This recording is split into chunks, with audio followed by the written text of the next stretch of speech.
আসুন আমরা মাথা নত করি এবং প্রার্থনা করি।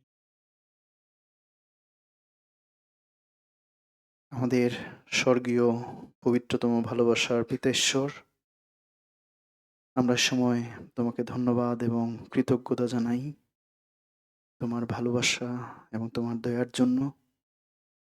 আমরা প্রত্যেকেই পাপী ছিলাম, প্রত্যেকেই নরকের যাত্রী ছিলাম। আমাদের জীবনে কোনো জীবন্ত প্রত্যাশা ছিল না। পিতা তোমার ধন্যবাদ করি, তুমি আমাদেরকে ভালোবেসে মানুষ হয়ে পৃথিবীতে আসলে এবং আমাদেরকে ভালোবেসে তুমি আমাদের জন্য পাপের প্রায়শ্চিত্ত করবার জন্য নিজেকে উৎসর্গ করলে। তোমার দেহকে তুমি উৎসর্গ করেছ। শুধু তাই নয়, তোমার পবিত্র রক্ত, বহুমূল্য রক্ত তুমি সেচন করেছ। যেখানে এক ফোঁটা রক্তই যথেষ্ট ছিল আমাদের সমস্ত পাপ ক্ষমা করবার জন্য। আর সেই জায়গায় তুমি সেই মাথা থেকে পায়ের তালু পর্যন্ত প্রতিটি অঙ্গ প্রত্যঙ্গ থেকে, সমস্ত দেহ থেকে তুমি তোমার পবিত্র রক্ত তুমি সেচন করেছ। যে রক্ত দ্বারা আমাদের সমস্ত পাপের ক্ষমা তুমি করেছ, সমস্ত পাপের মূল্য তুমি পরিশোধ করেছ। তোমার রক্ত দ্বারা তুমি আমাদেরকে ধৌত করেছ, তোমার রক্ত দ্বারা তুমি আমাদেরকে পরিষ্কৃত করেছ, তুমি আমাদেরকে শুক্ল বস্ত্র পরিহিত করিয়েছ। আমরা সত্যি পিতা তোমার এই মহৎ পরিত্রাণের জন্য ধন্যবাদ দেই এবং ধন্যবাদ দেই তুমি সেদিন থেকে পবিত্র মণ্ডলীতে রেখেছ, যেখানে তোমার সন্তানেরা এক জায়গায় আমরা মিলিত হই, যেখানে তোমার গৌরব হয়। আমরা সত্যি সেজন্য কৃতজ্ঞ পিতা। আমরা জানি যে আমরা তোমার সাক্ষাতে কতটা দুর্বল, তারপরে তুমি আমাদেরকে ভালোবাসো। পিতা তোমার কাছে প্রার্থনা করি যেন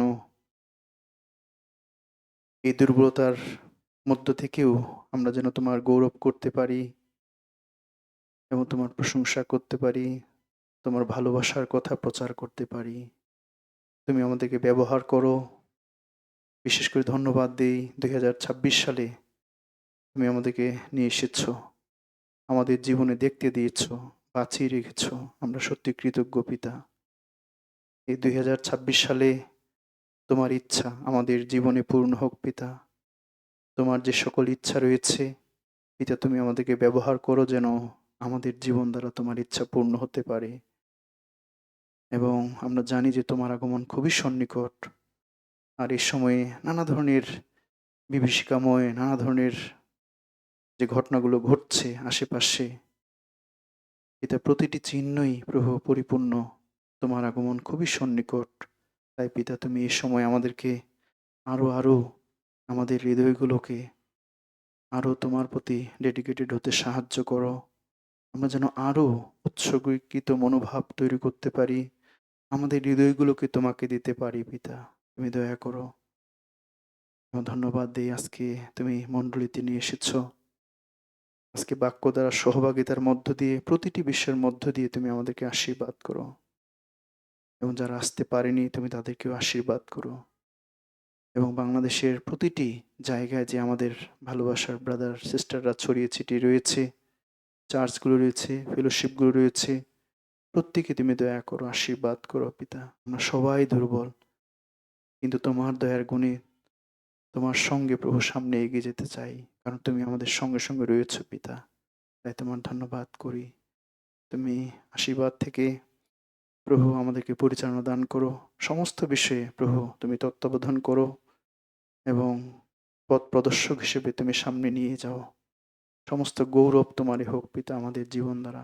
সমস্ত বিনতি প্রার্থনা ধন্যবাদ আমাদের ত্রাণকর্তা মুক্তিদাতা প্রভু যীশু খ্রিস্ট, আমরা তোমার নামে চাই। আমেন। আসুন আমরা মথি লিখিত সুসমাচার ২৬ অধ্যায়, মথি লিখিত সুসমাচার ২৬ অধ্যায় ৬ থেকে ১৩ পদ আমরা পড়তে চাই একসাথে।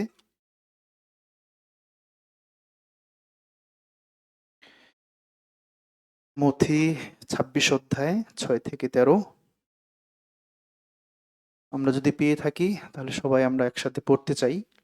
যারা যারা পেয়েছি আমরা আসুন একসাথে পড়ি। যিশু যখন বৈথুনিয়ায় কুষ্ঠরোগী শিমনের বাটিতে ছিলেন, তখন একজন স্ত্রীলোক শ্বেতপ্রস্তরের পাত্রে বহুমূল্য সুগন্ধি তৈল লইয়া তাহার নিকটে আসিল, এবং তিনি ভোজনে বসিলে তাহার মস্তকে ঢালিয়া দিল। কিন্তু তাহা দেখিয়া শিষ্যেরা বিরক্ত হইয়া কহিলেন, এ অপব্যয় কেন? ইহা তো অনেক টাকায় বিক্রয় করিয়া তাহা দরিদ্রদিগকে দেওয়া যাইত। কিন্তু যীশু তাহা বুঝিয়া তাহাদিগকে কহিলেন, স্ত্রীলোকটিকে কেন দুঃখ দিতেছ? এ তো আমার প্রতি সৎকার্য করিল। কেননা দরিদ্রতারা তোমাদের কাছে সর্বদাই আছে, কিন্তু তোমরা আমাকে সর্বদা পাইবে না। বস্তুত আমার দেহের উপরে এই সুগন্ধি তৈল ঢালিয়া দেওয়াতে এ আমার সমাধির উপযোগী কর্ম করিল। আমি তোমাদিগকে সত্য কহিতেছি, সমুদয় জগতে যে কোনো স্থানে এই সুসমাচার প্রচারিত হইবে, সেই স্থানে ইহার এই কর্মেরও কথাও ইহার স্মরণার্থে বলা যাইবে। আমেন। আমরা পিতাকে অসংখ্য ধন্যবাদ দেই যে তিনি আমাদের সঙ্গে আছেন। তিনি আমাদের সঙ্গে ছিলেন 2025 সালে। নানা ঘটনা তিনি অনুমোদন করেছিলেন, এবং সেই সঙ্গে তিনি আমাদের সঙ্গে সঙ্গেই ছিলেন, এবং সঙ্গে থেকে তিনি পরিচালনা করে তিনি 2026 সালে আমাদেরকে নিয়ে এসেছেন, এবং 2026 সালের ফ্রাইডের প্রথম চার্চ সার্ভিস আজকের এই। আর এই জন্য সবাইকেই সুস্বাগতম মণ্ডলীর পক্ষ থেকে, এবং ধন্যবাদ দিই আপনাদেরকে যে আজকে অনেকেই আমরা টাইমলি চার্চে এসেছি। আমরা আসলে সবাই আস্তে আস্তে ধীরে ধীরে নিজেকে পরিবর্তন করে বিশ্বস্ত হতে চাই, এবং সত্যি যেন আমাদের জীবন পরিপাটি হতে পারে প্রভুর গৌরবার্থে, এবং আমাদের ব্যক্তিগত জীবনের পারিবারিক জীবনে যেন একটা স্ট্রাকচার থাকে, একটা শিডিউল থাকে, যে আমি সারাদিনে কি কি কর্ম করব, আমার ডিউটি কি, আমার কাজ কি, এবং অবশ্যই সেই শিডিউলে প্রভুর বিষয়টাকে রাখতেই হবে। এটি প্রধান, এটি প্রায়োরিটি, ফার্স্ট প্রায়োরিটি দিতে হবে। উইদাউট প্রভু ছাড়া কোনো শিডিউল আমরা করব না। আর যখন আমরা আমাদের ব্যক্তিগত জীবনের শিডিউলটা করি, প্রোগ্রাম লিস্টটা করি সারা দিনের, সারা মাসের, তখন তিনি, যখন আমরা বিশ্বস্তভাবেই সেই শিডিউল অনুসারে চলি, তখন তিনি আমাদিগকে অনেক আশীর্বাদ করেন। অবশ্যই সেই শিডিউলে প্রভুর বিষয়টা প্রথম প্রায়োরিটি থাকবে। প্রভুকে ছাড়া যেন শিডিউল না হয়, চার্চ ছাড়া যেন শিডিউল না হয়। এই জন্য তাকে, প্রভুকে ফার্স্ট প্রায়োরিটি দিয়ে, চার্চকে, মণ্ডলীকে ফার্স্ট প্রায়োরিটি দিয়ে আমরা আমাদের জীবনটাকে সুন্দর করে গঠন করতে চাই। আমাদের জীবন যেন তার গৌরবার্থে হয় এবং সাজানো গোছানো হয়, পরিপাটি হয়, ঠিক একটি বাগানের মতো করে, একটি ঘরের মতো করে, একটি বাড়ির মতো করে। না, অনেকে আমরা সুন্দর করে ঘরটাকে, বাড়িটাকে, বাগানটাকে সাজিয়ে রাখতে পছন্দ করি। ঠিক আমাদের খ্রিস্টান জীবনটাও তাই। আসলে আমরা যেন নিজেকে আরো পরিপাটি করতে পারি, নিজেকে আরো পরিবর্তন করতে পারি। ঈশ্বর যেন 2026 সালে আমাদের জীবনে অনেক পরিবর্তন তিনি দেখতে পান। আর এই জন্য প্রভুকে ধন্যবাদ দেই যে তিনি উত্তম উত্তম বাক্য আমাদেরকে দান করছেন। বিশেষ করে আমি জানি না যে এই যে গত কয়েক সপ্তাহ যাবৎ কি ধরনের বাক্য প্রচারিত হচ্ছে, আপনি কি বুঝতে পারছেন যে কি ধরনের বাক্য ঈশ্বর আপনাদেরকে দিচ্ছেন, আমাদেরকে দিচ্ছেন? আসলে ডেডিকেশন সম্পর্কে, স্যাক্রিফাইস সম্পর্কে, না, তিনি আমাদেরকে বাক্যগুলো দিচ্ছেন।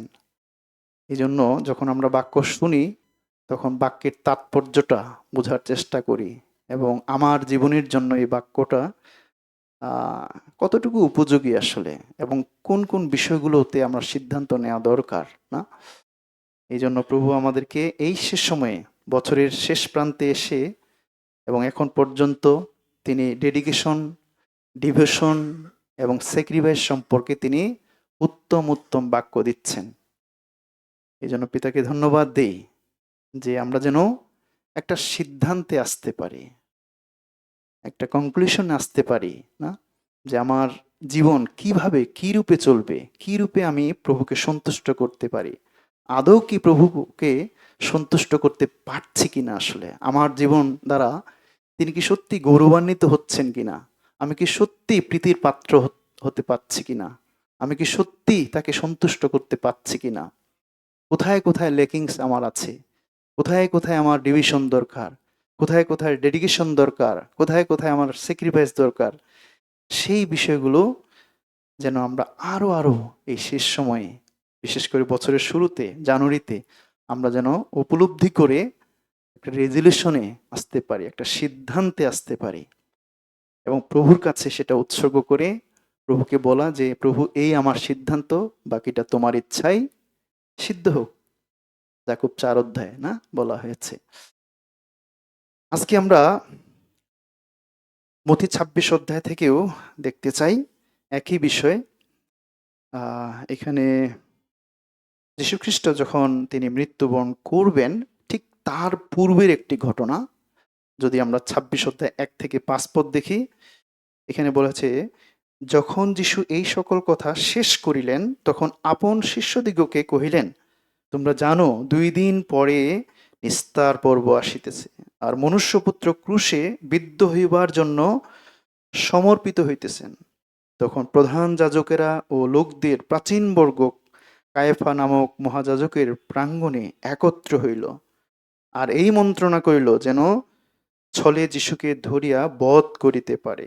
কিন্তু তাহারা কহিল, পর্বের সময় নয়, পাছে লোকদের মধ্যে গণ্ডগোল বাধে।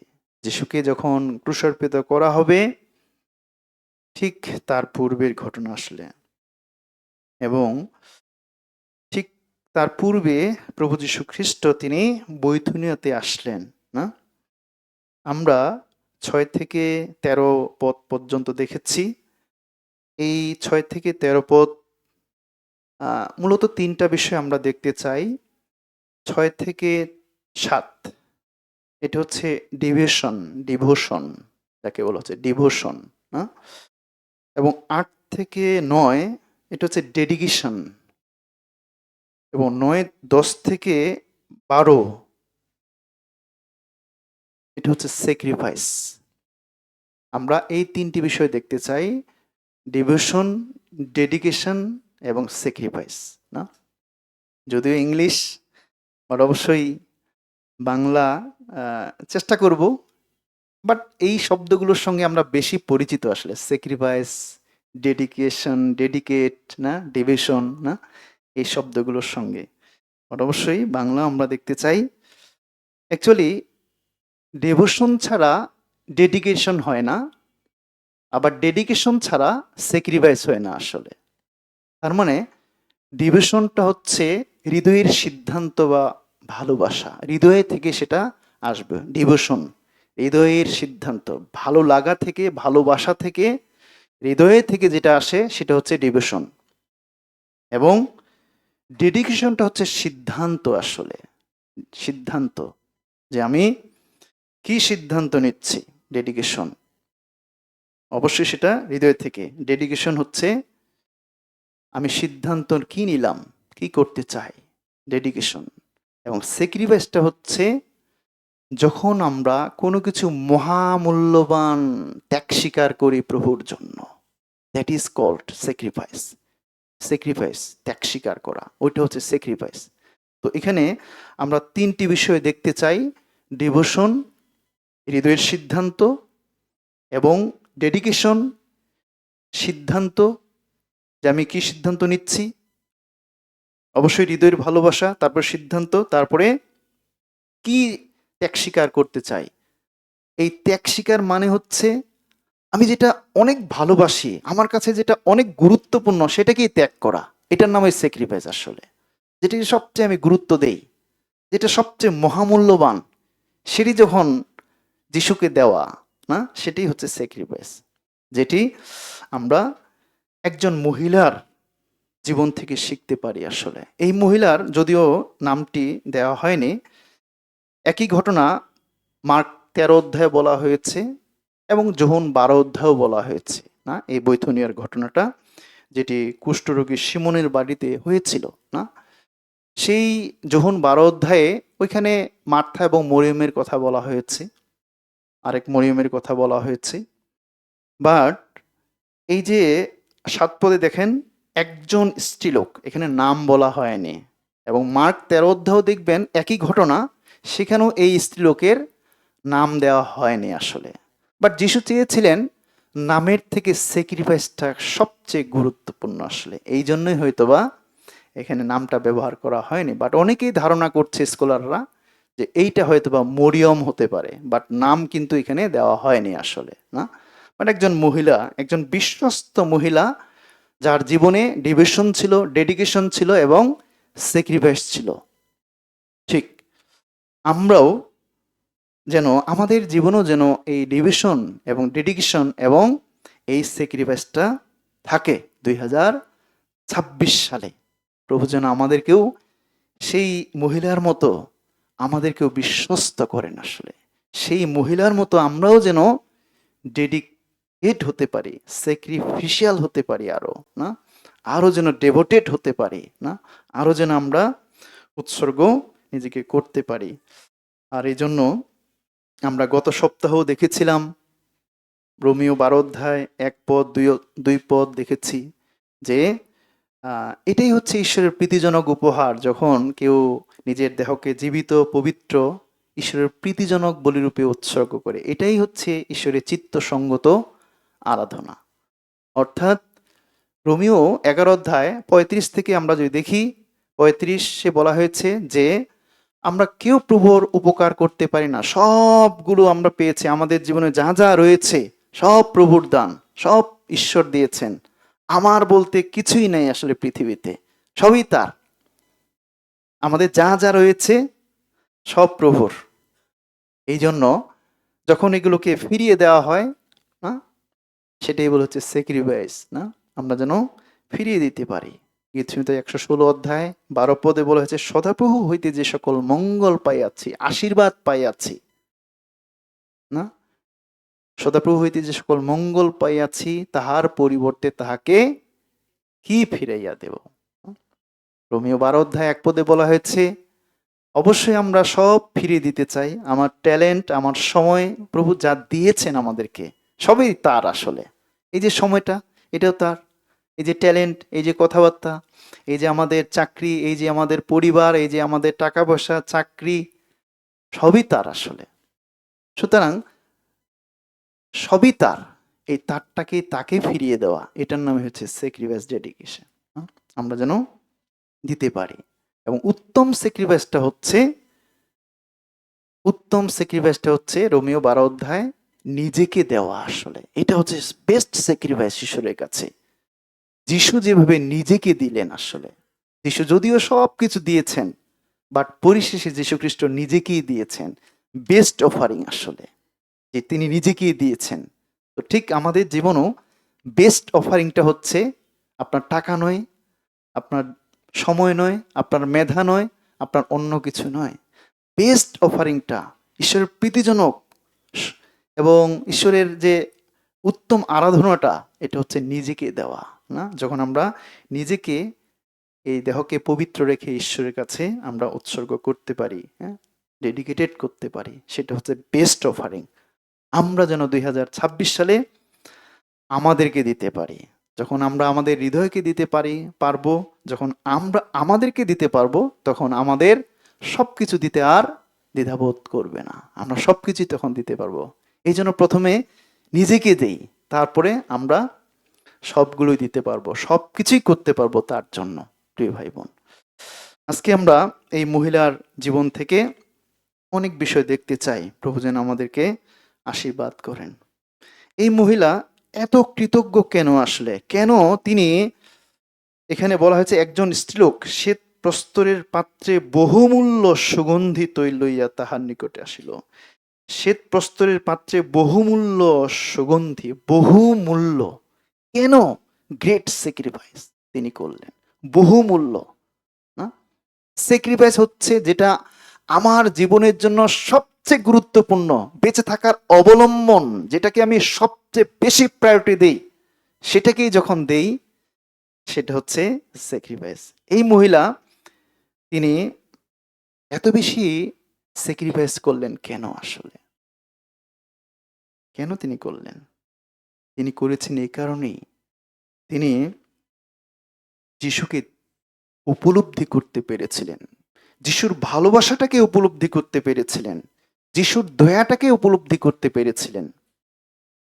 সবচেয়ে গুরুত্বপূর্ণ বিষয় হচ্ছে এটি। যখন আমরা উপলব্ধি করি আসলে যিশুর দয়াটা, যিশুর ভালোবাসাটা, আমরা যে পরিত্রাণ পেয়েছি, এটা একটা গ্রেট লাভ, গ্রেট দয়া আসলে আমাদের জীবনে তিনি দয়া করেছেন। এবং এই যে মহৎ পরিত্রাণ তিনি আমাদেরকে দিয়েছেন, স্বর্গে যাবার অধিকার তিনি দিয়েছেন, না? এটা একদম ফ্রিলি গিফট, বাই ফেথ। শুধুমাত্র বিশ্বাস করেছি, বিশ্বাসের মধ্য দিয়েই আমাদেরকে তিনি স্বর্গে যাবার অধিকার দিয়েছেন। আমরা কি জানি যে স্বর্গটা কি ধরনের এবং পৃথিবীটা কি ধরনের? পৃথিবীতে নানা ধরনের দুঃখ, যন্ত্রণা, কষ্টের মধ্য দিয়ে আমরা যাচ্ছি, বাট স্বর্গটা কিন্তু এই ধরনের নয়। স্বর্গটা অত্যন্ত আনন্দের জায়গা। গীতসংহিতা 16 অধ্যায়ে বলা হয়েছে সেখানে নিত্য সুখ ভোগ, অনন্তকালীন আনন্দ সেখানে আছে। প্রকাশিত বাক্য 21 অধ্যায় 4 পদে বলা হয়েছে সেখানে চোখের জল মুছে দেওয়া হবে। আর্তনাদ নাই, ব্যথা নাই, দুঃখ নাই, মৃত্যু নাই, শোক নাই।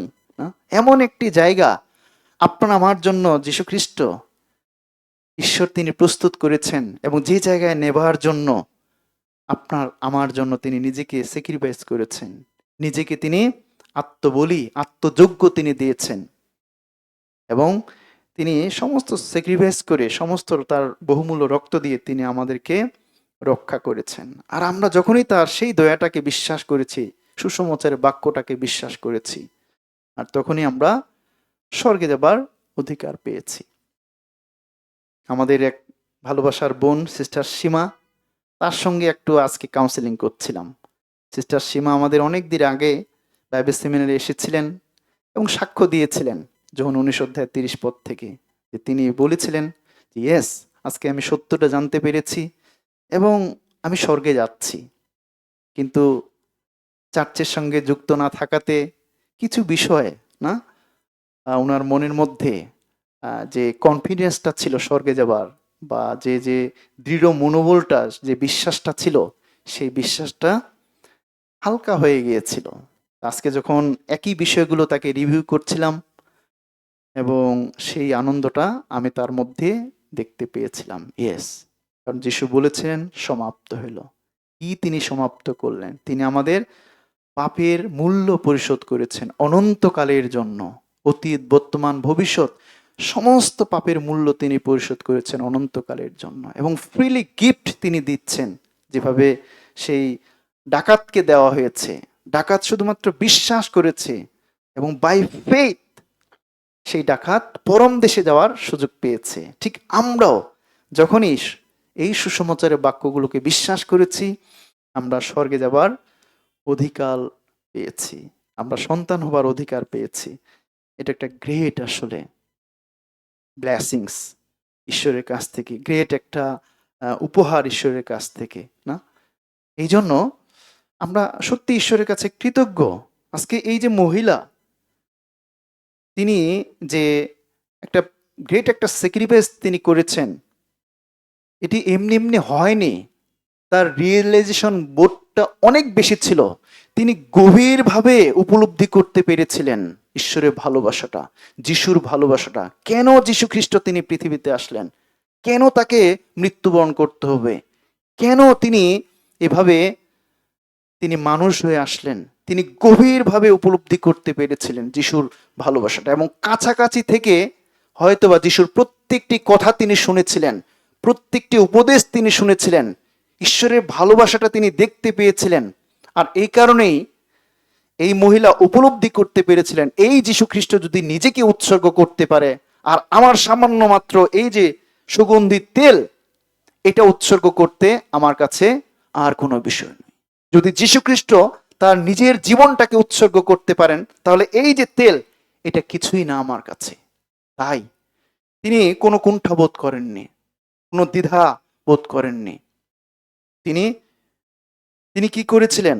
সেই সুগন্ধি তৈল লইয়া তাহার নিকটে আসিলেন এবং তিনি ভোজনে বসিলে তাহার মস্তকে ঢালিয়া দিলেন। এটা কিসের প্রতীক? 12 পদে বলা হয়েছে, বস্তুত আমার দেহের উপরে এই সুগন্ধি তৈল ঢালিয়া দেওয়াতে এ আমার সমাধির উপযোগী কর্ম করিল। সমাধির উপযোগী কর্ম করল। তার মানে তিনি বিশ্বাস করেছেন এই যীশু খ্রিস্ট, তিনি আসলেন আমাদেরকে পরিত্রাণ করবার জন্য। তিনি মৃত্যুবরণ করবেন, তিনি সমাধি প্রাপ্ত হবেন, তিনি অনেক দুঃখ ভোগ তিনি সহ্য করবেন। এই যীশু খ্রিস্ট, যে যীশু খ্রিস্টকে আমি আজকে পেয়েছি, হাতের কাছে কাছে পেয়েছি, সেই যীশু খ্রিস্টকে আমি কিভাবে তার আপ্যায়ন করি, কিভাবে তাকে সার্ভ করি আসলে, হাউ। আর তাই তার যা ছিল মহামূল্যবান, তিনি তাই সেটা দিয়ে যিশুর সেবা করেছিলেন, যিশুর কাছে তিনি উৎসর্গ করেছিলেন। যখন তিনি চিন্তা করেছিলেন যিশু তার নিজের জীবন দিবেন, তিনি সমাধি প্রাপ্ত হবেন, তিনি তার দেহকে ক্ষতবিক্ষত করবেন, আর এই কারণেই তিনি তার বিশ্বাসের পরিচয়টা তিনি দিয়েছিলেন কার্যে, আসলে কার্যে। এই জন্য আমাদের খ্রিস্টান জীবনটা আমাদের এখন কাজ দেখাতে হবে, আসলে কাজ। যাকব 2:26 পদে বলা হয়েছে, কার্যবিহীন বিশ্বাস মৃত। যদি আমরা এই স্যাক্রিফাইস গুলো না দেখাতে পারি, তাহলে আমাদের বিশ্বাস মৃত, আসলে বিশ্বাস মৃত। এই জন্য সেই বিশ্বাসটাকে আমাদের চেক করা দরকার, আদৌ কি সেই বিশ্বাসটা রাইট নাকি রং, ট্রু ফেথ নাকি রং ফেথ, ফলস বিশ্বাস নাকি মিথ্যা বিশ্বাস।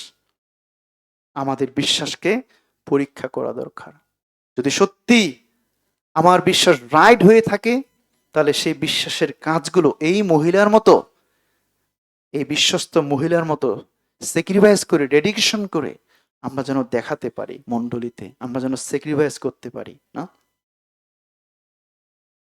আমরা যোহন 12 অধ্যায় যদি দেখি, যোহন 12 অধ্যায়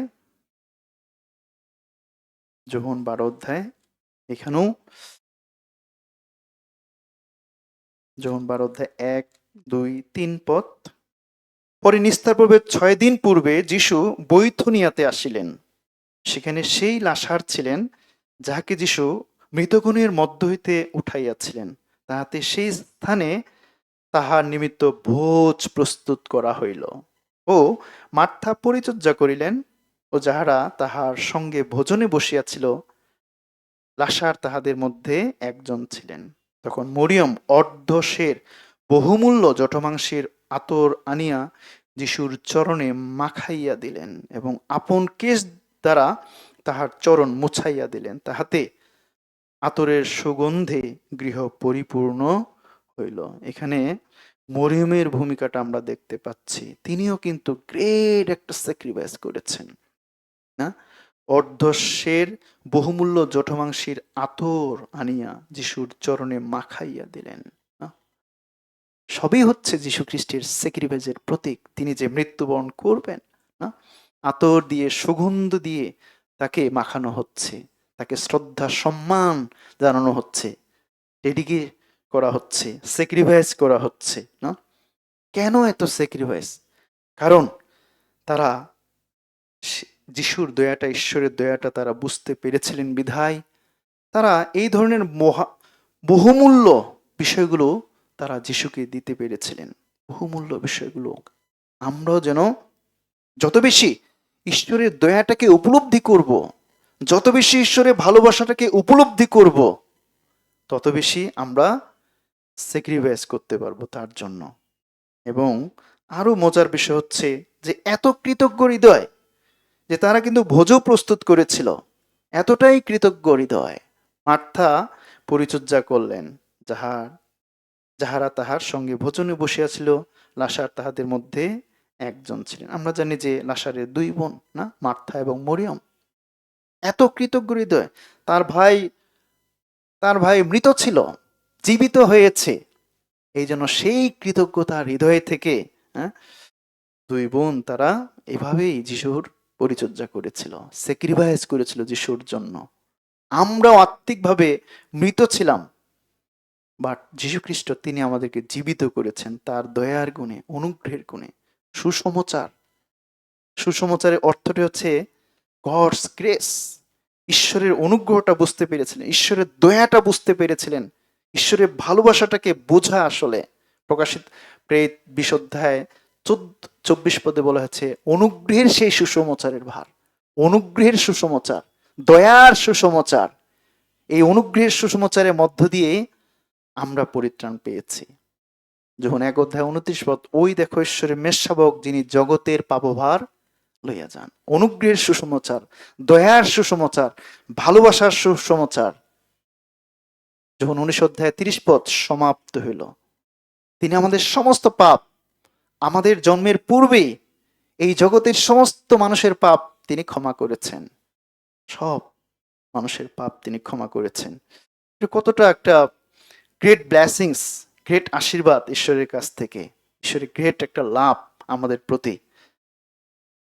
এটা যখন আমরা উপলব্ধি করব তখন ডিভিশন আসবে। আমরা তখন হৃদয়ে একটা ভালোবাসা সৃষ্টি হবে তার প্রতি, ঈশ্বরের প্রতি, মণ্ডলীর প্রতি, না ভালোবাসা। এই ডিভিশনটা দরকার আসলে, যেন সেই হৃদয়ের ভালোবাসাটা উৎপন্ন হতে পারে আসলে। এই জন্য উপলব্ধিটা প্রতিদিন যেন ঈশ্বরের ভালোবাসাটাকে, দয়াটাকে উপলব্ধি করতে পারি। প্রার্থনার সময় যেন উপলব্ধি করতে পারি ঈশ্বরের দয়াটাকে, ঈশ্বরের ভালোবাসাটাকে, এবং সেই স্যাক্রিফাইস, সেই ডেডিকেশনটা যেন হৃদয় থেকে আসতে পারে। হৃদয় থেকে যেন আমরা এই পরিচর্যা করতে পারি, হৃদয় থেকে আসলে, বাহ্যিক থেকে নয়, বাইরের বিষয় থেকে নয়। আমাদের সমস্ত বিষয়গুলো যেন হৃদয় থেকে আসতে পারে। এই জন্য সেই মহিলা সেই অনুগ্রহটি বুঝতে পেরেছিলেন বিধায় মথি 26 অধ্যায় তিনি তার বেস্ট অফারিংটা দিয়েছিলেন। বেস্ট অফারিং, না বহুমূল্য, বেস্ট তিনি নিজেকে উৎসর্গ করেছিলেন। আমরাও কি ঈশ্বরের দয়াটাকে এইভাবে উপলব্ধি করি? ঈশ্বরের ভালোবাসাটাকে প্রতিদিন উপলব্ধি করি? আমাদের ভিতরে কি সত্যি এই ধরনের ভালোবাসার বের হয়? ঈশ্বরের প্রতি, মণ্ডলীর প্রতি ভালোবাসা বের হয় হৃদয় থেকে, নাকি বের হয় না? কোনটা আসলে? যদি বের না হয়ে থাকে তাহলে অবশ্যই চেক করি বিশ্বাসের কোথায়, কেন আমার হৃদয় থেকে সেই ডেডিকেশন আসছে না, কেন আমি স্যাক্রিফাইস করতে পারছি না, সমস্যাটা কোথায় আসলে? ঈশ্বরের ভালোবাসাটাকে উপলব্ধি করা দরকার। এই বিষয়ে 1 অধ্যায় 7 পদে কি বলা হয়েছে? যাহাতে আমরা তাহার রক্ত দ্বারা মুক্তি অর্থাৎ অপরাধ সকলের মোচন পাইয়াছি, ইহা তাহার সেই অনুগ্রহ ধন অনুসারে হয়েছে, অনুগ্রহ অনুসারে হয়েছে, দয়া অনুসারে হয়েছে। যীশুখ্রিস্ট তিনি তার রক্ত দিয়ে আমাদেরকে মুক্ত করেছেন। তিনি তার বহুমূল্য রক্ত দিয়ে, যীশুখ্রিস্ট তিনি তার বহুমূল্য রক্ত দিলেন, না ঈশ্বর তিনি তার বহুমূল্য রক্ত দিয়ে আমাদেরকে তিনি মুক্ত করেছেন। এটা অনুগ্রহের ফলেই। ঈশ্বর তিনি আমাদেরকে অনুগ্রহ করেছেন, ভালোবেসেছেন। এফেসীয় 2 অধ্যায় 1 পদে বলা হয়েছে আমরা প্রত্যেকেই আমাদের অপরাধের কারণে পাপী ছিলাম এবং আমরা মৃত ছিলাম, আত্মিকভাবে মৃত ছিলাম। যদি এই সত্য সুসমাচার আমাদের জীবনে প্রচারিত না হতো, আমরা সবাই এতদিন ডেথ থাকতাম। আমাদের জীবন কোন পথে চলতো আমরা নিজেও জানতাম না আসলে। এত সুন্দর জীবন, সুন্দর পরিবার, সুন্দর সবকিছুই, না কেন? শুধুমাত্র এই মহৎ পরিত্রাণের জন্যই আসলে, এই গ্রেসটার জন্যই আমাদের এই সুন্দর জীবন, সুন্দর পরিবার, সুন্দর সবকিছুই আসলে রয়েছে। ধন্যবাদ দিই আসলে এই নতুন জীবনের জন্য, তার এই অনুগ্রহের জন্য। আমরা মৃত ছিলাম কিন্তু তিনি আমাদিগকে জীবিত করেছেন। সত্যি অসীম দয়া।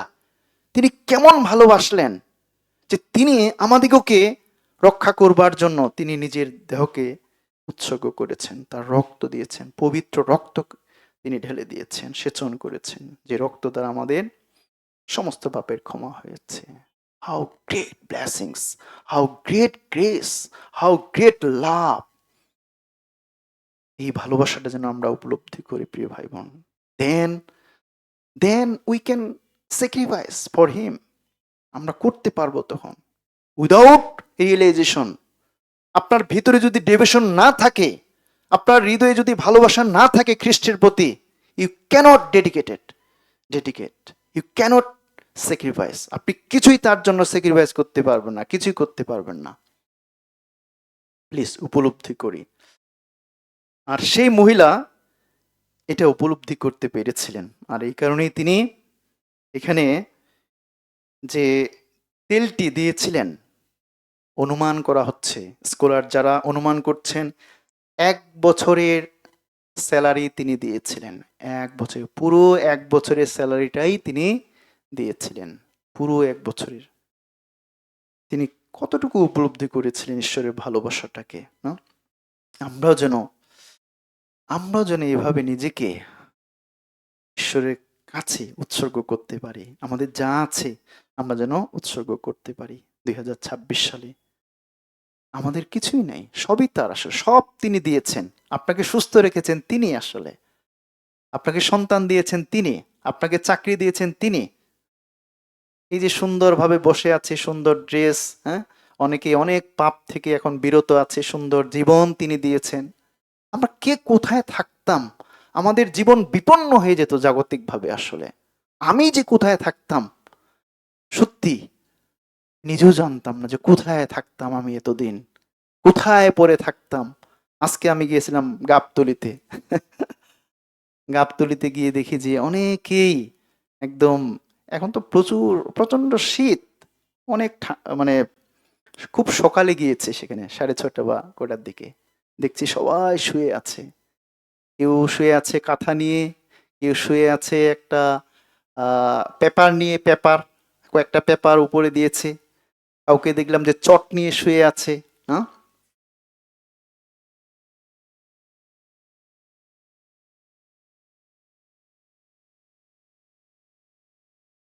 আমিও ঠিক জাগতিকভাবে তখন চিন্তা করলাম যে আমিও কোনো একদিন গাবতলিতে এইভাবে শুয়েছিলাম জাগতিকভাবে। আমি নিজেও শুয়েছিলাম এভাবে। কত স্ট্যান্ডে ঘুমিয়েছি, বাস স্ট্যান্ডে ঘুমিয়েছি। প্রচন্ড শীত, বাট আমি ঘুমিয়ে আছি। প্রচন্ড শীত, বাট আমি ঘুমিয়ে আছি, কিছুই গায়ে নাই। হ্যাঁ, কলকাতার সেই বাস স্ট্যান্ডে, হ্যাঁ, দমদমের সেই বাস স্ট্যান্ডে আমি ঘুমিয়েছিলাম, হ্যাঁ, জাগতিকভাবে।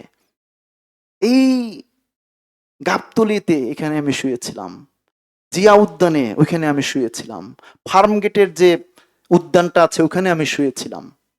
প্রচন্ড শীত, তারপরও আমি শুয়েছিলাম। আমার তখন মনে হচ্ছিল, হাউ গ্রেট প্রভু, তুমি আমাকে যদি এই পরীক্ষা না দিতে, আমি আবার সেই জগতে চলে যেতাম। আমি কোথায় থাকতাম আমি নিজেও জানতাম না। আমি সকালে উপলব্ধি করতে শুরু করলাম, হাউ গ্রেট লাভ প্রভু। ধন্যবাদ দেই তোমার এই নতুন জীবনের জন্য, আর যার কারণে প্রভু তিনি এই জায়গায় রেখেছেন। এটা শুধুমাত্র ঈশ্বরের দয়ার গুণে, ঈশ্বরের অনুগ্রহের গুণে হয়েছে। এখানে আমার কোনো কৃতিত্ব নাই। আসলে সত্যি ঈশ্বরকে অসংখ্য ধন্যবাদ দেই। শুধু জাগতিকভাবে নয়, তিনি আত্মিকভাবেও তিনি আমাকে রক্ষা করেছেন, স্বর্গে যাবার অধিকার দিয়েছেন। এই জন্য 2 করিন্থীয় 8 অধ্যায় যে দেখি আমরা, এখানে সুন্দর একটি কথা আছে। 2 করিন্থীয় 8 অধ্যায়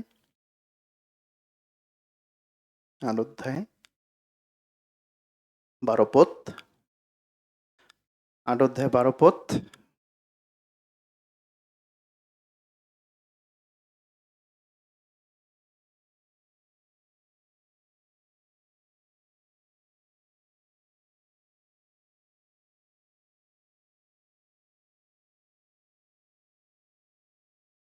বারোপদে বলা হয়েছে, কেননা যদি আগ্রহ থাকে তবে যাহার যাহা আছে তদনুসারে তাহা গ্রাহ্য হয়, যাহার যাহা নাই তদনুসারে নয়। যাহার যাহা আছে সেটাই গ্রাহ্য হয়। আমাদের যা আছে যদি আমরা সেখান থেকেই দিই, সেটাই তিনি গ্রাহ্য করবেন। যার যাহা আছে। পিতর এবং যোহন যখন প্রচার করতে গেলেন, এই 4 অধ্যায় মেবি, না, তারা বললেন যে আমাদের কাছে স্বর্ণ রৌপ্য কিছুই নাই, যীশু খ্রিস্টের নামে হাঁটিয়া বেড়াও। হ্যাঁ? যীশু খ্রিস্টের নামে হাঁটিয়া বেড়াও। আমাদের আছে যীশু খ্রিস্টের সেই সুসংবাদ, সুসমাচার, যে সুসমাচার শুনলে মানুষ স্বর্গে যাবার অধিকার পাবে না, যে সুসমাচার শুনলে মানুষের জীবন পরিবর্তন হবে, যে সুসমাচার শুনলে অনন্ত জীবনের নিশ্চয়তা লাভ করা যায়, সেই সুসমাচার আমাদের আছে। এবং আমাদের যা আছে তাই দেওয়া। এখানে হচ্ছে যদি আগ্রহ থাকে তবে যাহার যাহা আছে তদনুসারে তাহা গ্রাহ্য হয়। আমাদের যা আছে তাই দেওয়া। এই মহিলা, আমি জানি না তার এটা শেষ সম্বল কিনা, বাট তিনি দিয়ে দিয়েছিলেন প্রভুর কাছে, প্রভুর কাছে তিনি উৎসর্গ করেছিলেন। এবং এই কারণেই যীশু খ্রিস্ট তিনি বলেছিলেন, 13 পদে বলেছে, আমি তোমাদিগকে সত্য কহিতেছি, সমুদয় জগতে যে কোনো স্থানে এই সুসমাচার প্রচারিত হইবে, সেই স্থানে ইহার কর্মের কথাও ইহার শরণার্থে বলা যাইবে।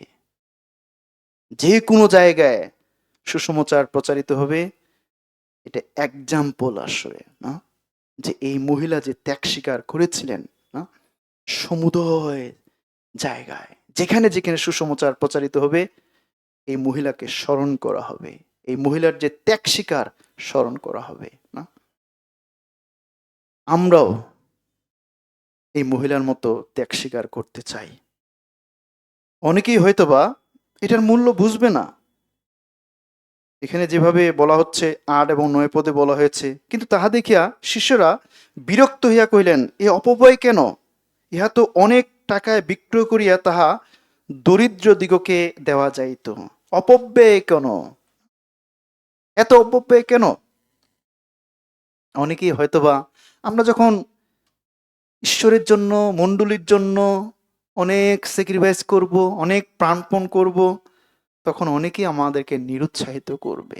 কেন এত প্রাণপণ করো? কি দরকার আসলে মণ্ডলীতে এতক্ষণ থাকা, এত স্যাক্রিফাইস করা, এত দশমাংশ উপহার দেওয়া? না, কি দরকার? অপব্যয় কেন?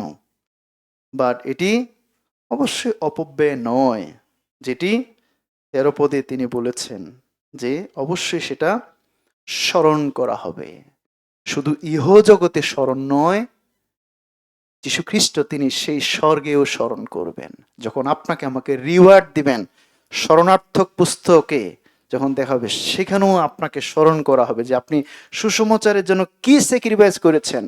সেই স্মরণার্থক পুস্তকে লেখা থাকবে আপনি কি কি স্যাক্রিফাইস করেছেন, এবং সেই স্মরণার্থক পুস্তক অনুসারে আপনাকে সেভাবে তিনি আশীর্বাদ করবেন। এবং এই মহিলার আরেকটি গুণ ছিল, অবশ্যই তিনি উপলব্ধি করতে পেরেছিলেন ঈশ্বরের দয়াটাকে গভীরভাবে হৃদয় থেকে।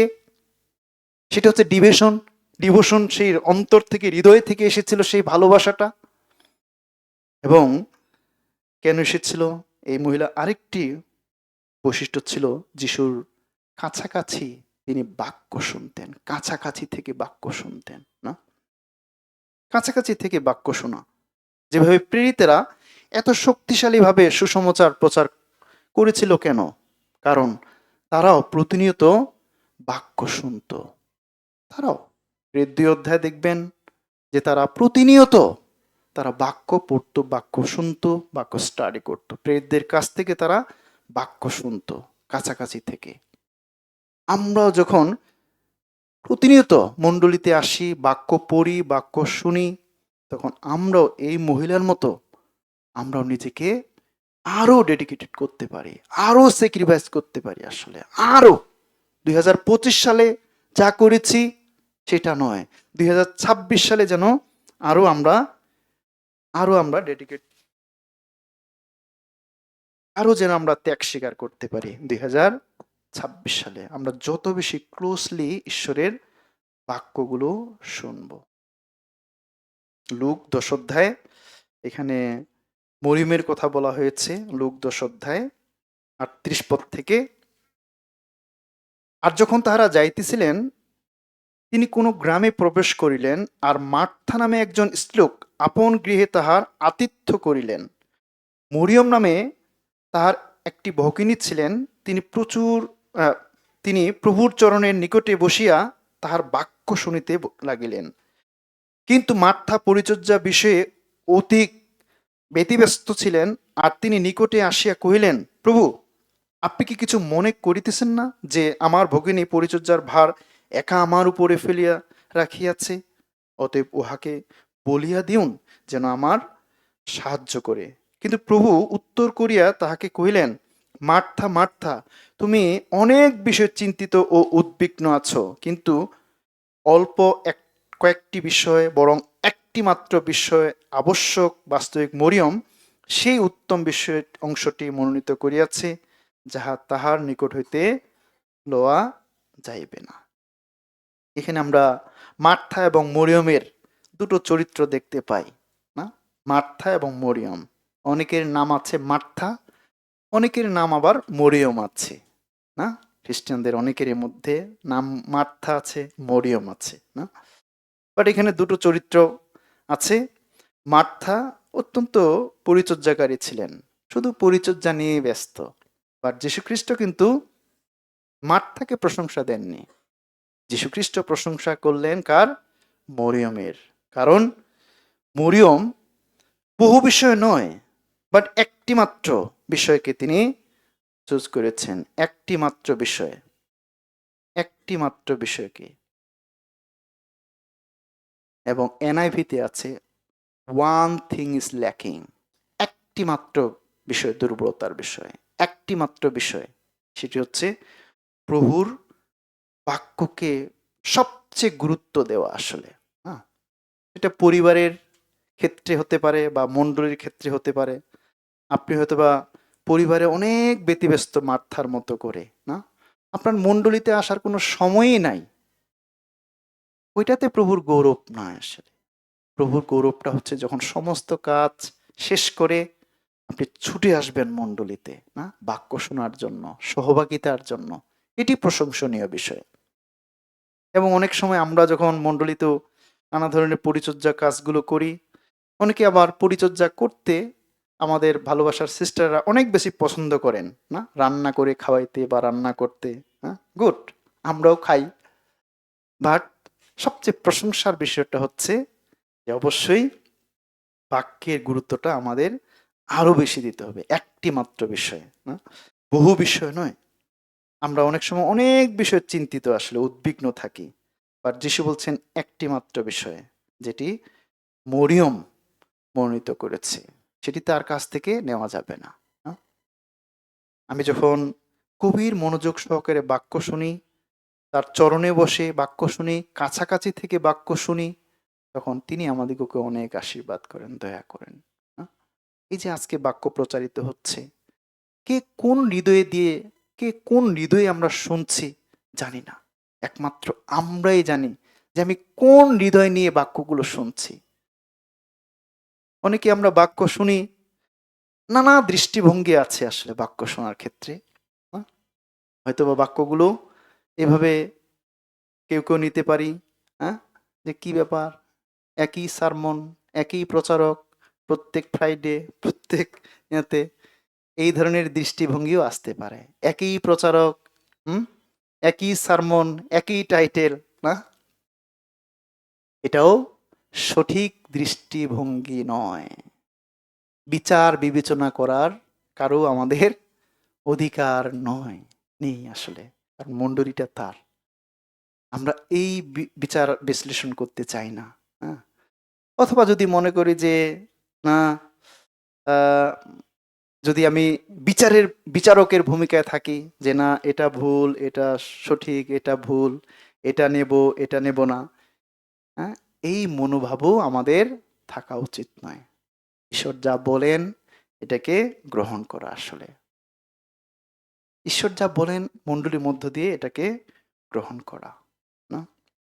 এই জন্য আমরা কে কোন হৃদয়ে শুনছি আসলে, যে যেভাবে যে হৃদয়ে শুনবো, ওই প্রভাব, বাইরের প্রকাশটা ঠিক সেভাবেই কিন্তু আমরা দেখতে পাবো, তাই না? আপনি যদি ভালো হৃদয়ে, সৎ হৃদয়ে শুনেন, তাহলে প্রকাশটাও কিন্তু সৎ হৃদয়ে হবে আসলে। কে প্রচার করছে সেটা ডাজেন্ট ফ্যাক্ট আসলে, বাট বাক্য প্রচারিত হচ্ছে এটা গুরুত্বপূর্ণ আসলে। কে প্রচার করছে, কোন সারমন প্রচারিত হচ্ছে, কোন টপিকস প্রচারিত হচ্ছে, এটা ফ্যাক্ট নয়। ফ্যাক্টটা হচ্ছে বাক্য প্রচারিত হচ্ছে। সেই বাক্যকে আমি শুনছি, যেই প্রচার করুক না কেন, এটা সবচেয়ে গুরুত্বপূর্ণ।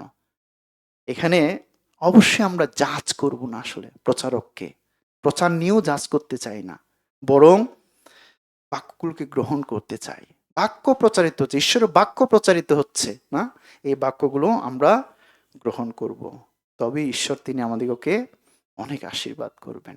সো যখন আমরা বাক্য শুনি, বাক্য শোনার ক্ষেত্রেও যে মনোভাবগুলো, হৃদয়ের যে মনোভাবগুলো, অ্যাটিটিউডগুলো না, এগুলো অবশ্যই আমাদের প্রভুর দৃষ্টিতে রাইট হতে হবে না, রাইট রাইট ভঙ্গিতে যেন আমরা নিতে পারি বাক্যগুলোকে। এবং এই জন্য এই মহিলা তিনি অনেক শক্তিশালী ছিলেন, স্যাক্রিফাইস করতে পেরেছিলেন, কারণ তিনি যিশুর কাছাকাছি থেকে বাক্য শুনতেন, কাছাকাছি থেকে। গীত ৭৩, গীত ৭৩ অধ্যায় ২৮ পদে বলা হয়েছে, কিন্তু ঈশ্বরের নিকটে থাকা আমারই পক্ষে মঙ্গল, আমি প্রভু সদাপ্রভুর শরণ লইলাম, যেন তোমার সমস্ত ক্রিয়া বর্ণনা করিতে পারি। সদাপ্রভুর নিকটে থাকা আমারই পক্ষে মঙ্গল, এটা ভালো, গুড। যখন আমরা কাছাকাছি থেকে ঈশ্বরের বাক্যগুলো শুনি, আসলে হৃদয় দিয়ে যখন বাক্যগুলো শুনি, শুধু বাক্য শোনায় নয়, সিদ্ধান্ত নেওয়া, যে বাক্যটি বলা হচ্ছে আমি যেন সিদ্ধান্ত নিতে পারি, প্রভু যেন কালকে থেকে এই বাক্যটির কার্যকারী আমি হতে পারি। প্র্যাকটিস করা, ধীরে ধীরে প্র্যাকটিস করা, আসলে একবারই হবে না, ফুললি আমরা এক বাক্যের কার্যকারী হতে পারি না। আসলে ধীরে ধীরে হওয়া, প্র্যাকটিস করা, চর্চা করা, প্রতিদিন চর্চা করা। এই বাক্যের আমি চর্চা করতে চাই না, প্র্যাকটিস করতে চাই। তখন আস্তে আস্তে ধীরে ধীরে পবিত্রতার সাহায্যে আমরা আমরা স্যাক্রিফাইস করতে পারি, আমরা তার জন্য অনেক উৎসর্গ করতে পারি না। এই জন্য সেই মহিলার বৈশিষ্ট্যটি ছিল খুব কাছাকাছি থেকে যিশুর প্রচার শোনা। এই সিমন পিতর কোনো এক সময় বলেছিলেন যীশু খ্রিস্টকে যে, প্রভু আপনাকে আমি অনুসরণ করব, যদি মৃত্যুবরণ করতে হয় আমি মৃত্যুবরণ করব। কিন্তু কোনো এক সময় যখন যিশুকে ধরে নেওয়া হচ্ছিল সামনে মৃত্যু, তখন তিনি কিন্তু যিশুর কাছ থেকে অনেক দূরে, মথির ২৬ অধ্যায় যদি দেখি আমরা, মার্ক ২৬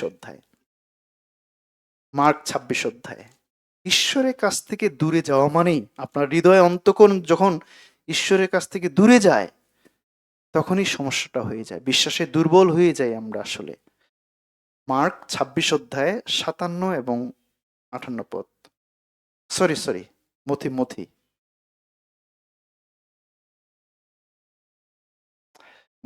২৬ অধ্যায় ৫৭-৫৮ পদ। আর যাহারা যিশুকে ধরিয়াছিল তাহারা তাহাকে মহাযাজক কায়াফার কাছে লইয়া গেল। সে স্থানে অধ্যাপকেরা ও প্রাচীনবর্গ সমবেত হইয়াছিল। আর পিতর দূরে থাকিয়া তাহার পশ্চাৎ পশ্চাৎ মহাযাজকের প্রাঙ্গণ পর্যন্ত গমন করিলেন, এবং শেষে কি হয় তাহা দেখিবার জন্য ভিতরে গিয়া পদাতিকদের সঙ্গে বসিলেন। দূরে থাকিয়া, ৫৮ পদে বলছে দূরে থাকিয়া, এবং কার সঙ্গে বসলেন? পদাতিকগণের সঙ্গে বসলেন, দূরে থেকে। ঠিক আমরাও যখন বাক্যগুলো, ঈশ্বরের বাক্যগুলো কাছাকাছি থেকে, ঈশ্বরের কাছাকাছি থাকি, তখন আমাদের জন্য মঙ্গল হয়, ট্রু হ্যাপিনেসটা আসে আসলে, ট্রু হ্যাপিনেসটা আসে আমাদের জীবনে। আসল যে শান্তিটা, এটা আমরা উপলব্ধি করতে পারি। এই জন্য খ্রিস্টান জীবনটা, যীশু খ্রিস্ট কে, এই বিষয়টা উপলব্ধি করা খুব দরকার আমাদের। আসলে তার স্যাক্রিফাইসটা, তার ভালোবাসাটাকে খুব গভীরভাবে উপলব্ধি করা দরকার। যতক্ষণ পর্যন্ত আপনি প্রকৃত যিশুকে না চিনতে পারবেন, তার স্যাক্রিফাইসটা না বুঝতে পারবেন, ততক্ষণ পর্যন্ত আমরা তার জন্য কিছুই স্যাক্রিফাইস করতে পারবো না। প্রতিদিন যেন পিতার কাছে সাহায্য চাই, প্রভু তোমার ভালোবাসাকে উপলব্ধি করতে, জ্ঞান দাও, প্রজ্ঞা দাও। তোমার ভালোবাসাকে গভীরভাবে উপলব্ধি করতে চাই। কত তুমি আমাদেরকে ভালোবাসো, না? যীশু খ্রিস্টকে, আসল যীশু খ্রিস্টকে চেনা। মথি ১৬ অধ্যায় অনেকে বলছে যীশু খ্রিস্ট প্রশ্ন করছেন, লোকেরা কি বলে আমি কে? অনেকে বলছে ভাওবাদী, যোহন বাপ্তাজক। বাট তোমরা কি বলো আমি কে? আমি কে? যীশু খ্রিস্টকে চেনা, জানা, এটা আমাদের খ্রিস্টান জীবনের খুবই গুরুত্বপূর্ণ একটা অংশ, যখন আমরা স্যাক্রিফাইস কিছু করতে চাই তার জন্য, না? এই জন্য খ্রিস্টান জীবনটা কখনোই আবেগ দ্বারা চালিত করবেন না। আবেগ দ্বারা নয় আসলে। অনেক সময় আমরা আবেগ দ্বারা খ্রিস্টান জীবনটাকে পরিচালিত করি। তা আমার কষ্ট হলো, দুঃখ হলো, আমি চার্চে আসা, বাইবেল পড়া টোটালি স্টপ। যেহেতু আমার একটা দুঃখ হয়েছে, কষ্ট হয়েছে জগতের, টোটালি স্টপ। তারপর ফাউন্ডেশনটা কোথায়? আবেগের উপরে ফাউন্ডেশন। আবেগের উপরে, ইমোশনের উপরে যেন ফাউন্ডেশন আমাদের না হয় আসলে। আমাদের ফাউন্ডেশন ঠিক পাথরের উপরে, রকের উপরে, সেই বালির উপরে নয়, না? ফাউন্ডেশন আমাদের সেই পাথরের উপরে হোক, বাক্যের উপরে হোক। বাক্য আমাদের ফাউন্ডেশন হোক। প্রথম পিতর ১ অধ্যায় ২৩ পদে, বাক্য দ্বারাই আমরা পুনর্জাত হয়েছি এবং যে বাক্য চিরকালীন থাকবে, যে বাক্য বিনা শেষ হবে না, সেই বাক্যের উপরে ফাউন্ডেশন থাকতে হবে আমাদেরকে। এজন্য আমাদের জীবনে উপলব্ধি করা, যীশুখ্রিস্টকে উপলব্ধি করা, যীশুখ্রিস্টের ভালোবাসাকে উপলব্ধি করা, জানা আসলে। যখন ১৭ অধ্যায় ৩ পদে বলা হয়েছে, ইহাই অনন্ত জীবন, যে তাহারা তোমাকে একমাত্র সত্যময় ঈশ্বরকে এবং যীশুখ্রিস্টকে জানিতে পায়, না? টু নো, টু নো বলতে সত্য, জেনুইন ফেথ হওয়া। এবং জেনুইন ফেথ কখন হবে? যখন আপনি জেনুইনলি ট্রুলি জানতে পারবেন আসলে, তখন জেনুইন ফেথ আপনার ভিতরে থাকবে। টু নো, জানা, উপলব্ধি করা আসলে। যখন আমরা জানতে পারি, বুঝতে পারি, তখন আমরা তার জন্য অনেক অনেক অনেক অনেক ত্যাগ স্বীকার করতে পারি। ঈশ্বরের ভালোবাসাটাকে উপলব্ধি করা, না?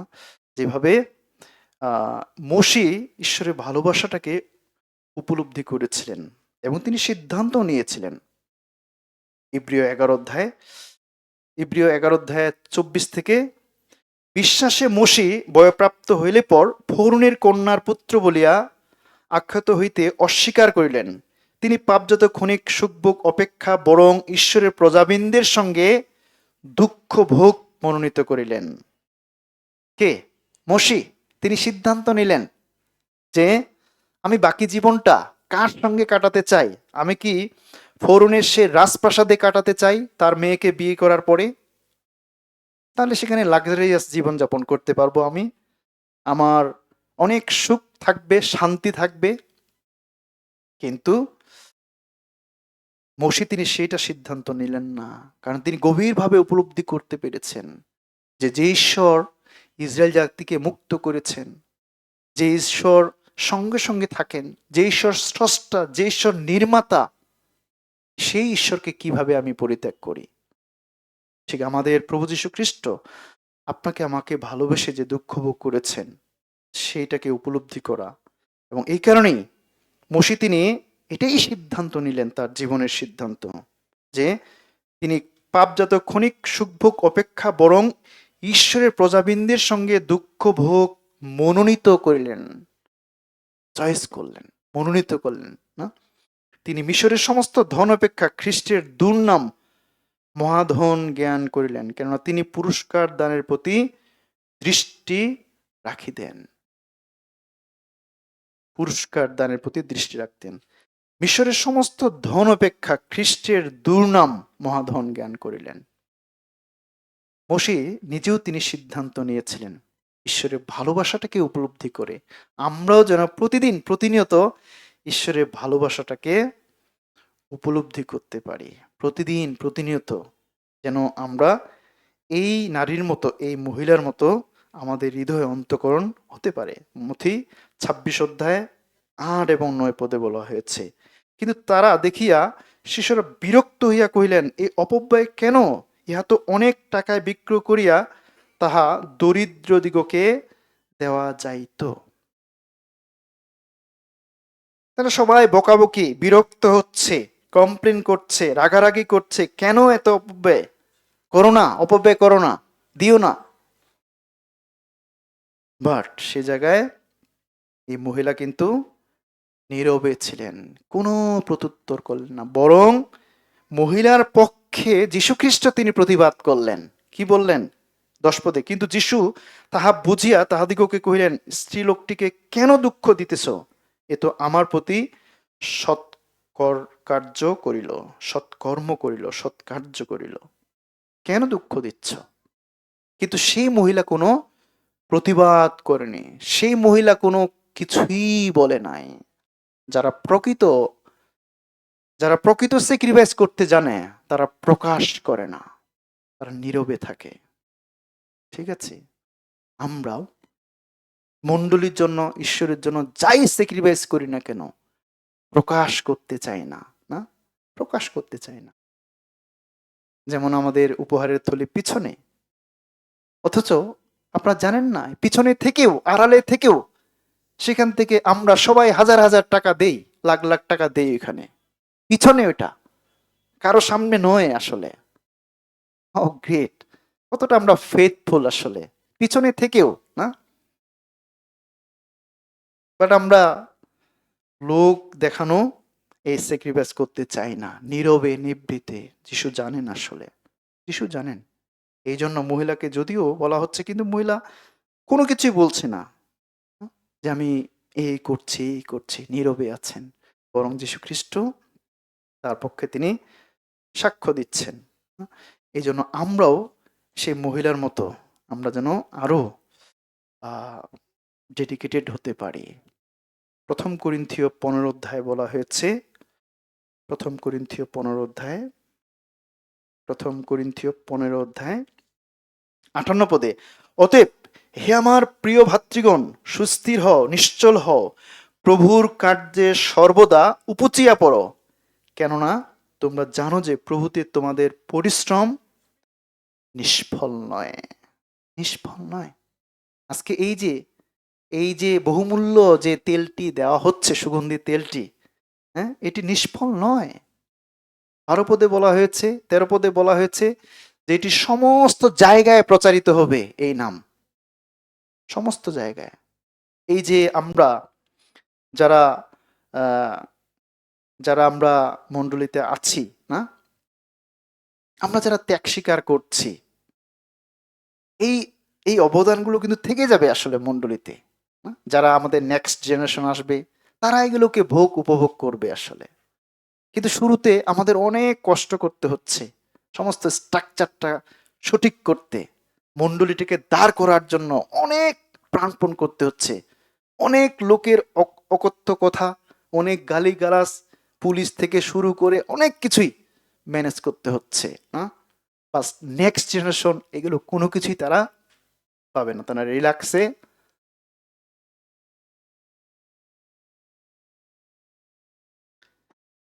তারা কাজ করতে পারবে। ঠিক যেভাবে আমি মাঝে মাঝে চিন্তা করি যে প্রেরিতেরা কত ত্যাগ স্বীকার করেছে। আজকে এই যে খ্রিস্টিয়ান সমাজ হয়েছে, কার জন্য সমাজ হয়েছে? প্রেরিতদের জন্য, প্রেরিতদের ত্যাগ স্বীকারের জন্য, তাদের অগাধ ত্যাগ স্বীকারের জন্য। 60 মিলিয়ন খ্রিস্টানকে মারা হয়েছে, ত্যাগ স্বীকার তারা করেছেন, নিজের জীবনকে তারা শহীদ করেছেন খ্রিস্টের জন্য। 60 মিলিয়ন খ্রিস্টান এখন খ্রিস্টান জাতি হয়েছে, সবাই জানে যীশু খ্রিস্টকে। হ্যাঁ, কে না জানে যীশু খ্রিস্টকে, ঈসা নবীকে সবাই জানে, তাই না? খ্রিস্টিয়ান জাতি যখন প্রেরিতেরা প্রচার করে, কেউ জানতো না যীশু খ্রিস্ট কে, না, যীশু খ্রিস্ট কে কেউ জানতো না। এই জন্য তারা ত্যাগ স্বীকার করে এখন আমরা সেই সুখভোগটা করছি আসলে। অটোমেটিক্যালি আমি যদি বলি যে আমি খ্রিস্টান, অটোমেটিক জেনে নিচ্ছে যে ও আমি যিশুর অনুসারী বা ঈসা নবীর অনুসারী, জেনে নিচ্ছে। এই পরিচয়টা ছিল না প্রেরিতদের সময়ে, অনেক ত্যাগ স্বীকার করে তারা। এই জন্য প্রভুতে তোমাদের পরিশ্রম নিষ্ফল নয়।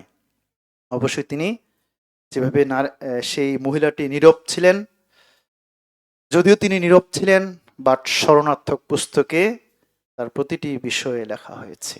প্রতিটি বিষয়ে তিনি স্যাক্রিফাইসের ফল তিনি দেবেন না। এই জন্য আমরাও যেন সেই মহিলার মতো ত্যাগী হতে পারি, সেই ব্রত নিতে পারি, আসলে সেই সিদ্ধান্ত নিতে পারি। 11-12 পদে বলা হয়েছে মথি 26 অধ্যায়ে, কেননা দরিদ্রেরা তোমাদের কাছে সর্বদাই আছে, কিন্তু তোমরা আমাকে সর্বদা পাইবে না। বস্তু আমার দেহের উপরে এই সুগন্ধি তৈল ঢালিয়া দেওয়াতে এ আমার সমাধির উপযোগী কর্ম করিল। সমাধির উপযোগী কর্ম করা, অর্থাৎ যীশু খ্রিস্ট যে মৃত্যুবরণ করবেন সেটারই নিদর্শন। যীশু খ্রিস্ট যে মৃত্যুবরণ করবেন, তার মৃত্যুর মধ্য দিয়ে আমরা যে পরিত্রাণ পাব, তার পুনরুত্থানের মধ্য দিয়ে যে আমরা পরিত্রাণ পাব, এটির সাক্ষ্যমর, আসলে সাক্ষী এই মহিলা, তিনি যে স্যাক্রিফাইসটা করেছেন। আমরাও যেন সাক্ষী হতে পারি, আসলে আমরাও যেন সেই ডেডিকেশন দেখাতে পারি। এবং 13 পদে, আমি তোমাদিগকে সত্য কহিতেছি, সমুদয় জগতে যে কোনো স্থানে এই সুসমাচার প্রচারিত হবে, সেই স্থানে ইহার এই কর্মের কথাও ইহার শরণার্থে বলা যাইবে। আসুন না আমরাও এই মহিলার মতো ত্যাগী হই। আমরা যেন আরো আরো 2026 সালে প্রতিটি বিষয়ে ত্যাগ স্বীকার করি, নিজেকে ত্যাগ স্বীকার করি, নিজেকে যেন আমরা আরো উৎসর্গ করতে পারি। আমাদের যা আছে, প্লিজ আমরা যেন কখনোই নিজের মনে না করি। আপনার যে টাকাটা আছে এটাও নিজের মনে করবেন না। আপনার যে সুন্দরভাবে আপনি বেঁচে আছেন, পরিবার, সবকিছুই সব তার, আসলে সব তার। সুতরাং স্বর্ণ রৌপ্য যা কিছুই আছে সবই তার, সব তার। তাকে ফিরিয়ে দেওয়াটাই হচ্ছে খ্রিস্টিয়ান লাইফ। এটাই হচ্ছে প্রকৃত খ্রিস্টিয়ান লাইফ। 2026 সালে আমরা প্রভু যা দিয়েছেন, যে মঙ্গল করেছেন আমাদেরকে, আমরা সেটা ফিরিয়ে দিতে চাই। ঈশ্বরকে কখনোই আমরা উপহার দিতে পারি না, তাকে দান করতে পারি না, কিছুই না, জাস্ট ফিরিয়ে দেওয়া। যেগুলো তিনি দিয়েছেন এগুলোর থেকে ফিরিয়ে দেওয়া, ইভেন আমাদের জীবনকেও তাকে দেওয়া। আসুন এই যে তিনটা বিষয়, ডিভোশন, ডেডিকেশন এবং স্যাক্রিফাইস, যে এই মহিলার জীবনে এই তিনটি বিষয় ছিল। ডিভোশন, হৃদয়ের যে ভালোবাসা, এটা যেন আমাদের থাকে, আমরা যেন হৃদয় থেকে উপলব্ধি করতে পারি ঈশ্বরের ভালোবাসাটাকে। এবং ডেডিকেশন মানে সিদ্ধান্ত নেওয়া। আসলে 2026 সালে সিদ্ধান্ত নেই, প্রত্যেকটি বিষয়ে প্রভু বিশ্বস্ত থাকার চেষ্টা করব। আমি প্রত্যেকটি বিষয়ে প্রত্যেকটি বিষয়ে বিশ্বস্ত থাকার চেষ্টা করব, চর্চা করে প্র্যাকটিস করি। এবং স্যাক্রিফাইস হচ্ছে আমি যেটাকে সবচেয়ে বেশি বেশি ভালোবাসি সেটাকেই প্রভুর জন্য দেওয়া। আমার সময় হতে পারে, আমার ট্যালেন্ট হতে পারে, হোয়াট এভার উই হ্যাভ, সেটাকেই দেওয়া। প্রভু আমাদের প্রত্যেকে আশীর্বাদ করুন। আসুন আমরা প্রার্থনা করি, তারপর শেষ করি। আসুন আমরা মস্তক অবনত করি, প্রার্থনা করছি। আমাদের স্বর্গীয় পবিত্রতম ভালোবাসার বাবা, পিতা, তোমাকে ধন্যবাদ দিই আরেকটি বার, যে বাক্য দ্বারা তুমি আমাদেরকে আত্মার পরিত্রাণ করেছ, এবং এই বাক্য দ্বারাই তুমি আমাদেরকে আমাদের খ্রিস্টান জীবনটাকে পরিচালিত করছো। বাবা ধন্যবাদ দেই, আজকে এমন একজন মহিলার বিষয়ে তুমি আমাদেরকে জানিয়েছ, যিনি, যার কথা যেখানে যেখানে সুসমাচার প্রচারিত হবে সেখানে তার কথা প্রচারিত হবে। পিতা, এই মহিলার মতো আমরাও হতে চাই। আমরা 2026 সালে আমরা আরো আরো আমাদের জীবনে ডিভোশন নিয়ে আসতে চাই, ডেডিকেশন নিয়ে আসতে চাই, এবং আমরা যেন আরো স্যাক্রিফিশিয়াল হতে পারি, ত্যাগী হতে পারি, আমরা যেন আরো ত্যাগ স্বীকার করতে পারি। যা যা আমার, যা যা আমি মনে করছি আমার, এগুলো যেন প্রভুকে দিতে পারি, আমার না বলে প্রভুর বলে প্রভুকে দেওয়া। সেটাই হচ্ছে খ্রিস্টিয়ান লাইফ। বাবা, সর্বোপরি আমাদের হৃদয়গুলোকে প্রভু আমরা দিতে চাই। তুমি আমাদের আরো আরো আশীর্বাদ করো, দয়া করো এবং ব্যবহার করো 2026 সালে, দয়া করো। এই ধন্যবাদ, এই প্রার্থনা আমাদের ত্রাণকর্তা, মুক্তিদাতা প্রভু যীশু খ্রিস্ট, আমরা তোমার নামে চাই। আমেন।